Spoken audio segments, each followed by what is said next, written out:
Hello mga Marites! Isa ngayong malaking chismis ang pagkakaroon ng isang collaboration sa pagitan ng Miss Cosmo Organization at Catriona Gray, isang dating Miss Universe title holder mula sa Pilipinas na nanalong Miss Universe noong 2018. Philippines! Sa mga pageant fans, marami sa kanila ang napredict na ang former president ng Miss Universe Organization ay lumipat sa Miss Cosmo matapos nag-resign bilang president ng Miss Universe. To announce the end of my tenure as the president of Miss Universe. Nakitang pina-follow ng Miss Cosmo Organization si Catriona Gray sa Instagram at ganun din si Catriona.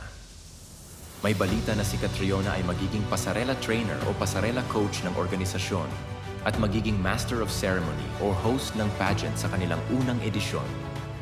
Labis na ikinatuwa ng mga tagahanga ng pageant at nagsasabing kaabang-abang ang fresh pageant na ito dahil tiyak na ito ay magiging pasabog in terms of production and all. At tila ang layunin ng organisasyon ay lampasan ang Miss Universe Organization ayon sa mga chismis na nasagap sa social media. Ang mananalo ay tatanggap ng $1 million cash. Ano ang masasabi mo tungkol dito? Let's support Miss Cosmo.